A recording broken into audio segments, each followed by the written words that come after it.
زرغون تلویزیون خوږو او قدرمنو لیدونکو او په خاص ډول د ژوند راز د خپرونې درنو مینوالو سلامونه او نیکې هیلې مو ومنئ. په دې هیله چې تاسې به تر دې دمه راته ښه وئ، خوشحاله به وئ او یوه اونۍ به در باندې په خیر سره تېره شوې وي. دا دی بیا هم حاضر شوي یو تر څو ستاسو لپاره د ژوند راز خپرونه در وړاندې او په دې خپرونه کې بیا هم ستاسو لپاره د ژوند ځینې مهم رازونه در وړاندې کړو. د ژوند راز خپرونه درته زه نورغفور ظهیر د سید عمر شاه بانوري په تخنیکي مرسته وړاندې کوم. هیله ده تاسې هم تر پایه پورې له موږ سره پاتې شئ. قدرمنو لیدونکو،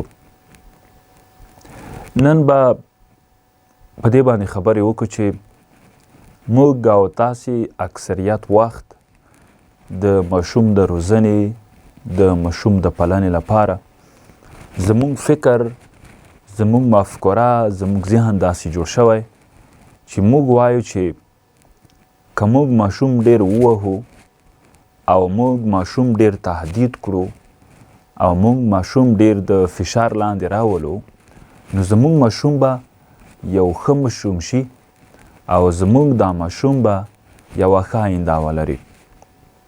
خو دا فکر، دا ذهن، دا تقریبا تر ډېره پورې غلط دی. کیدای شي که موږ او تاسې دا ډول ذهن او فکر لرو، کیدای شي د همدې عمل یا د همدې کار په اساس خپل ماشومان نور هم یاغي کړو، خپل ماشومان نور هم سخت کړو. نو موږ او تاسې دا متل هم ډېری وخت له خپلو مشرانو نه اورو او ډېری وخت موږ او تاسې دا وایو چې چېرته ډب هلته ادب. د دې نه هم هدف دا دی چې که چېرته وهل وي، ډبول وي، ټکول وي، هلته به ادب هم وي. خو که چېرته وهل ټکول نه وي، هلته به ادب موجود نه وي. دا هیڅ کله داسې نه دی او 100% دا رقم نه کېږي. موږ او تاسې د ډب په ځای باید له یوې طریقې نه کار واخلو، یوې لارې نه باید کار واخلو، د یوه هنر او د یوه فن نه باید کار واخلو. که چیرې زموږ هنر، زموږ تګلاره، زموږ طریقه ښه ثابته نه شوه، بیا د امکان ولري چې په دې وختونو کې کاله نه کاله په کومو ماشومانو کې، په کومو کسانو کې بیا لاګ ډب ته هم ضرورت شي. خو که موږ مطلقا دا خبره ونیسو او 100% دا خبره ونیسو، دا بیا صحیح نه ده. ماشومان په عموم کې د تشویق، د ښې خبرې او د ښه تحفې لیواله دي او د په همدې په اساس کړلی شو د دوی هغه کړنلارې او د دوی عمل ښه کړو او تغییر ورکړو. که موږ او تاسې داسې ووایو یا د بحث کې موږ ټولې کورنۍ په 3 برخو باندې وویشو، یا موږ دغه کورنۍ په 2 برخو وویشو، د 3مې برخې نه هم تیر شو. یو ډیموکراتیک کورنۍ دي او بل دیکتاتوري کورنۍ دي. 3مه برخه یې که هغې ته هم لاړ شو، 3مه منځلارې کورنۍ دي. ډیموکراتیک کورنۍ هغه دي چې دوی خپل ماشومان د سهاره تر ماښامه هیڅ نه تعقیبوي، یعنی دوی خپل ماشومان 100% آزاد پرېښي دي او 100% د دوی ماشومان خپلواکه دي، خپلسري دي. په دې معنی که چیرې وغواړي چې لاړ شي، تللی شي. که له چا سره یې زړه وغواړي چې ورسره وګرځي، خبرې ورسره وکړي، بحث ورسره وکړي، کولی شي. که یو څه وغواړي په بازار کې چې واخلي، کولی شي. او که وغواړي چې چیرې لاړ شي، تللی شي. او که وغواړي چې چیرې شپه وکړي یا شپه یوسي، کولی شي. د دوی د دې اعمالو یا د دوی د دې کارونو په وړاندې هیڅ خنډ موجود نه وي او هیڅ داسې یو کس موجود نه وي چې وروسته د دې عمل نه دا تعقیب کی او ورته ووایي چې دا کار دې ولې کړی دی یا دا کار دې ولې ترسره کړ. ماشوم خپل سری بادشاهي ده، خپل سری روان دی، هر څه یې چې زړه غواړي همغه کار کولی شي. د پوښتنې، د ګرګېګنې، د تعقیب، د څارنې هیڅوک نشته. د دې ډول ماشومانو آینده به هم ښه نه وي. امکان دی ولري همدا ماشوم په مختلفو جرمونو باندې مرتکب شي. امکان دی ولري د ماشوم نه یو داسې څوک جوړ شي چې هغه به د دې کورنۍ، د دې ټولنې او د همدغې مور او پلار په ښه نه وي. او امکان دی ولري چې دغه کاس چې کله لویږي په آینده کې د ټولنې لپاره په یو مضر وایرس باندې بدل شي. دوهمې داسې کورنۍ دي چې د عادي ډیموکراتو کورنۍ خلاف دي چې دیکتاتوري کورنۍ ورته وایو موږ. هغه بیا داسې کوي چې خپل ماشوم یې 100% د تهدید لاندې نیولی دی. په ډېره کمزوري یا په ډېره معمولي خبره وهل، تهدیدول، سپکول، 100% د ماشوم تر څارنې لاندې نیول، په هر یو کار کې د ماشوم مداخله کول، هیڅ یو کار په خپله خوښه یا په خپل ارادې که ښه وي او که بد وي نشي ترسره کولی. بد خو بیخي، خو ځینې ښه کارونه، ځینې مثبت کارونه هم په خپله نشي ترسره کولی. په هغې کې هم د کورنۍ د تعقیب یا د څارنې لاندې. حتی دومره د خپلې کورنۍ د مشرانو یا هغه د مسؤلو کسانو د مور، پلار، ورونو، ترونو د هغې دومره سخت د څارنې لاندې وي چې حتی خبرې هم نشي کولی بدون د هغې د اجازې. یو چاته ځواب هم نشي ورکولی بدون د اجازې.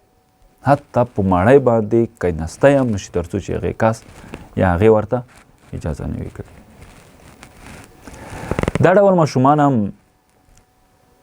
امکان دی ولري سخت زړي شي، امکان دی ولري بې حوصلې شي، امکان دی ولري چې د ټولنیز ژوند نه یو څه لرې خلک واوسي، او امکان دی ولري دا داسې شي چې د نورو خلکو سره به هغه ټولنیز اړیکې نه ساتي او هغه ټولنیز ژوند کې به یا د ټولنیز ژوند پر ځای به فردي ژوند خوښوي. لنډه خبره دا چې د دې کورنیو ماشومان به هم ښه نتیجه ونه لري. درېیمې هغه کورنۍ دي چې منځلارې کورنۍ دي. هغه په خپلو د ماشومانو د ساتنې او پالنې په برخه کې ماینروي کې یا منځلاري کې.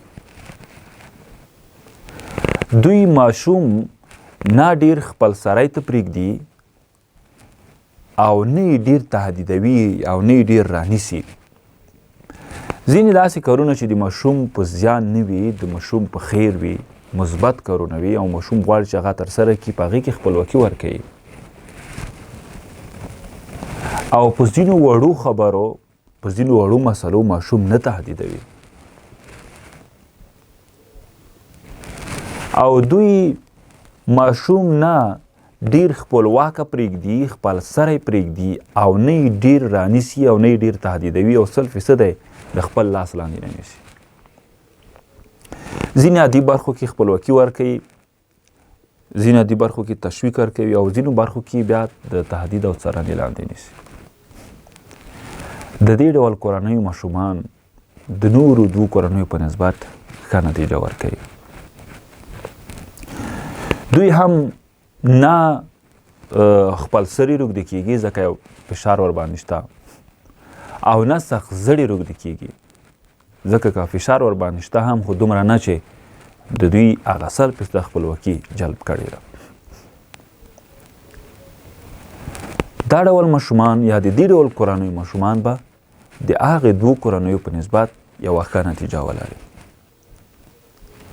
په نورو کورنیو کې خصوصا په دیکتاتوره کورنۍ کې یو ماشوم په ډیرو معمولي کارونو باندې ډیر سخت تهدیدېږي. مثلا یوازې یوه کوچنۍ ستونزه راپېښېږي، پیاله اړوي، بیا تیز غږ کوي. په دې وړو مسلونو هم ماشوم ډېر سخت تهدیدېږي. یعنې په عموم کې په اصطلاح په دیکتاتورو کورنیو کې له ماشوم څخه د لویانو کارونه غوښتل کېږي. ډېری وخت خپل پلار یا خپل مشر ورور خپل ماشوم ته وایي چې دا دلته زما رقم، یا دلته د سړي رقم، یا دلته د یو ښه کس رقم کښېنه، یا د یو ستر سړي خویونه کوه. نو ته یا خپل پلار چې تقریبا 28-30 کاله عمر لري او په دې 30 او 28 کلونو کې بلا ډېرې تجربې حاصلې کړي دي او په دې برخه کې شاید تعلیم هم حاصل کړی وي او 12 کاله پوهنتون هم ویلی، ته چې دومره ژوند پړاوونه دي طی کړي دي او دا اوس پیدا شوی تقریبا 4-5 کاله کېږي چې ژوند تجربه کوي، ته له دنه د خپل ځان په شان کارونه ولې غواړې؟ بیا د ماشوم نوم څه معنی او دغه د ماشومتوب پړاو او دوره څه معنی؟ بیا به ټول کسان همداسې لویان پیدا کېده او له اوله به نه شوخۍ کوله، نه به ویرونۍ کوله، نه به نور کارونه کوله. نو ماشوم په ذات هغه د پړاو کې دا کارونه شته. نو لکه ما مخکې چې وویل چې بیخي خپل سړی ته هم نه پرېښودل پکار دي او په هره موضوع کې په هر وړه کار کې تهدیدول هم نه دي پکار. که موږ د تهدید پر ځای هغې ته د یو عمل چې ده ترسره کړ، بد عمل به ورته ووایو یا منفي کار یې وکړ، د هغې توانونه ورته بیان کو. دا کار دې وکړ که څه دغه توان لري، بل ځل لپاره دا کار مه کوه، دا ستا په نقص دی. او که ښه کار یې وکړ تشویق یې کو. زموږ په اکثریت کورنیو کې د تشویق برخه بیخي شته نه او د تهدید برخه بیخي ډېره ده. که ماشوم یو منفي کار کوي، یوه شوخي کوي، یو ویرونی کوي، یو زیان چاته رسوي، موږ ډېر سخت تهدیدوو. خو که یو ښه کار کوي تشویق نشته، بیا د هغې لپاره بیا تشویق نشته. نو دغه کورنۍ چې منځلاري کورنۍ دي او نه ډېر تهدید او نه ډېر تشویق، کله تهدید او کله تشویق، د دې کورنیو ماشومان د هغې دوو کورنیو په نسبت ښه نتیجه ورکوي. زموږ استاسې په ټولنه کې تر دې حده پورې یو بد فرهنګ، یو بد دود، یو بد رواج موجود ده چې که ماشوم ولویږي هم دغه لویدل د ماشوم په اراده کې نه وي. دغه لویدل د ماشوم په اراده نه کېږي. ماشوم نه غواړي چې ځان وغورځوي، خو په ځینو حالتونو کې که ولویږي هم بیا هم د تهدید سره مخامخ کېږي. یعنې په غیر ارادي کارونو کې هم ماشوم تهدیدوو. یو کار له ماشوم نه ترسره شو، ستونزې نیمګړتیاوې لویان هم لري، له لویانو هم تېروتنې ترسره کېږي. که د ماشوم نه ځینې وختونو کې غیر ارادي کړنه ترسره شوه، یعنې سهوه وشوه، په دې باندې هم ماشوم تهدیدېږي، نه پرېښودل کېږي. نو ماشومان که غواړو چې ښه تربیه شي، نو د دوو هغه درې کورنۍ چې موږ په ډله وویشلې د هغې نه باید دغه درېیم کورنۍ باید موږ واوسو. او بل تر ټولو مهمه خبره دا چې که موږ غواړو چې زموږ د کورنۍ ماشومان ښه شي، موږ باید ښه شو. دا په دې معنا چې ماشوم ډیری کړنې یا ډیری کارونه د همدغې کورنۍ له مشرانو، د همدغې مور او پلار، د همدغې ورونو، همدغې خویندو څخه زده کوي. حتی علما دومره ټینګار کوي چې ماشوم دومره زیات د خپل مور، د خپل پلار، د خپلې د کورنۍ غړو او د خپل ښوونکي څخه دومره تقلید کوي چې حتی داسې ځان جوړوي چې دا ډول په لار لاړ شي، دا ډول قدمونه په لاره واخلي، یا په داسې یو انداز لاړ شي لکه څه رقم چې د ده مور سي، یا لکه څه ډول چې د ده پلار سي، یا لکه څه ډول چې د ده ښوونکی سي په لاره.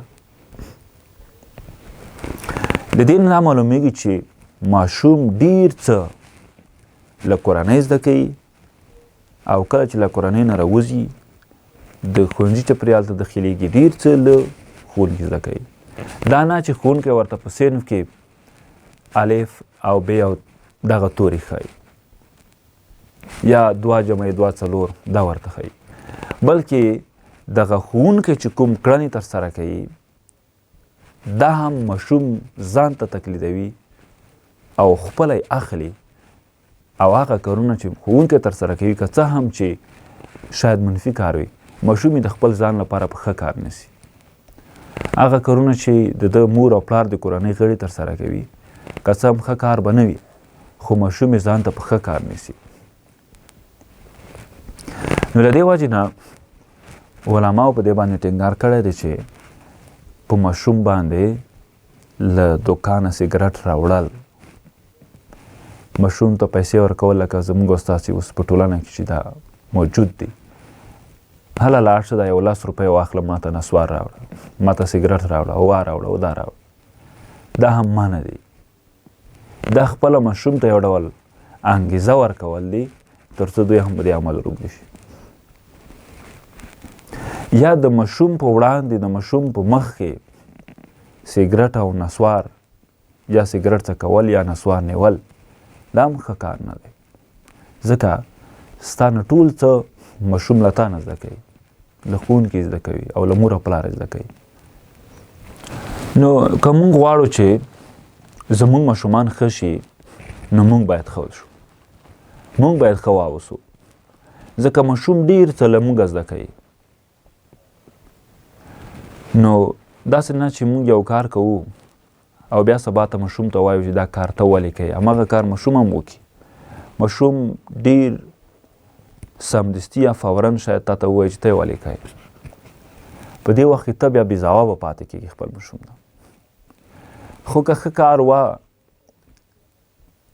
دا کار چې ته زه یې ترسره کوم خو ښه کار دی، که ښه کار نه و تا ولې ترسره کوو، دا چې تا ترسره کوو زه هم ترسره کوم، ځکه چې تا ترسره کوو نو حتما ښه کار دی. ځکه ما وړاندې ویل چې که مور او پلار یا د کورنۍ غړي یا ښوونکی که څه هم یو بد کار کوي، یو ښه کار نه کوي، خو ماشوم یې ځان ته په یو ښه کار نیسي، په یو ښه نوم یې ترسره کوي.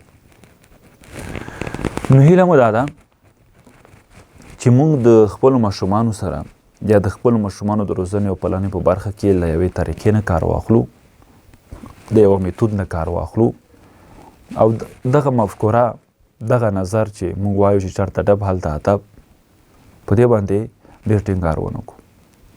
دا هم شته، خو که یوه طریقې کار ورنه کړ، یوه تکتیک نه مو کار واخیستو هغې کار ورنه کړ، بیا کولی شو په ځینو ځایونو کې ماشوم وهل هم شته، خو داسې وهل چې هغې ماشوم ته آینده توان ونه رسي، داسې ځایونو ته وهل چې ماشوم ته هغه څه نقص پیدا نه کړي په آینده کې.